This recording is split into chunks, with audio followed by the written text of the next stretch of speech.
Russia has reined in its aerial presence over eastern Ukraine after sustaining double-digit aircraft losses in the past few weeks, according to a new assessment, as Moscow makes further gains westward across the front lines in the war-torn country. Recent relatively high Russian aviation losses appear to be prompting a significant decrease in Russian aviation activity in eastern Ukraine, reported U.S. think tank, the Institute for the Study of War. Ukraine's military said at the end of February that its forces had destroyed 13 Russian aircraft since February 17. This included 10 Su-34 fighter bomber jets, 2 Su-35 jets and 1 Russian A-50 airborne early warning and control aircraft, according to Newsweek.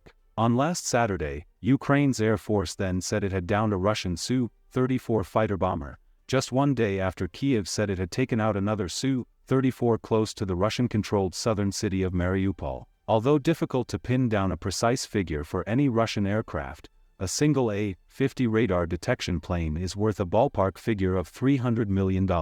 Each Su-34 is thought to come with a price tag between approximately $36 and $50 million, and an Su-35 costs in the region of $40 million.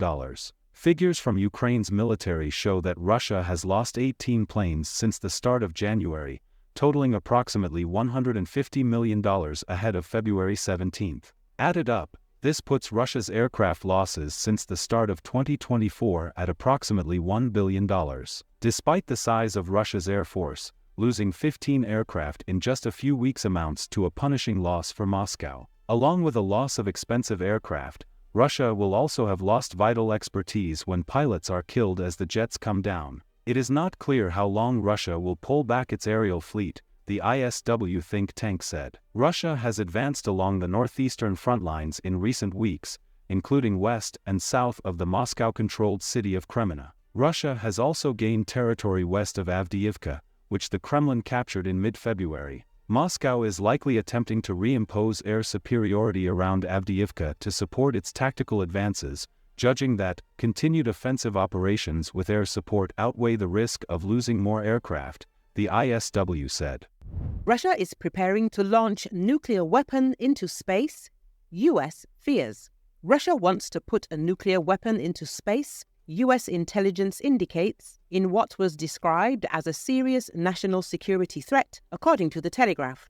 It is noted that the weapons system could be used to target Western satellites in space, potentially knocking out communications and military targeting systems. The U.S. president is understood to have been tracking the threat, described as grave but not immediate, for some weeks, according to White House sources. Republican Mike Turner, the head of the House Intelligence Committee, revealed the existence of the intelligence in a public statement calling on Biden to share it with the public. Sources told ABC News that the intelligence had to do with Moscow seeking to put a nuclear weapon in space. The weapon would not be used against targets on the ground, the sources said, but described the intelligence as very concerning and very sensitive. It comes amid growing fears that Russia's war in Ukraine has escalated the potential for a clash between Moscow and NATO. White House officials said that they assessed the threat to be serious but believed there were ways to contain it without triggering mass panic. Malcolm Davis, a senior analyst at the Australian Strategic Policy Institute, said if Russia has, in fact, deployed nuclear weapons in orbit, that would be a deliberate and direct violation of the 1967 Outer Space Treaty by Moscow. The Outer Space Treaty is a cornerstone of space stability, and this would be a grave setback for international arms control, he told The Telegraph.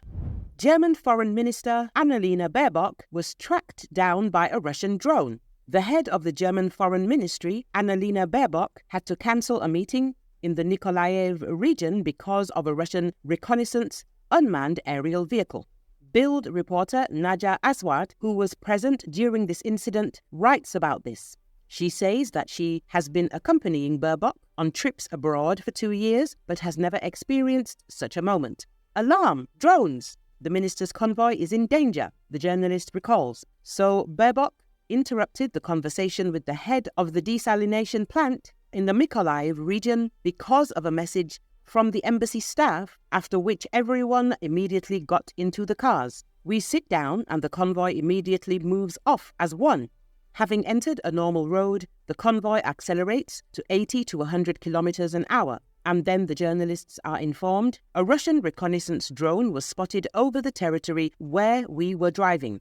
Usually such drones are followed by direct airstrikes, writes Aswad. Later, alarm programs went off on the delegation's smartphones. They were informed that a Russian drone was monitoring the convoy, so they must continue to move forward. We move on, and the fear of the invisible threat from the air travels with us. A few minutes later, everything is clear. The drone has turned off.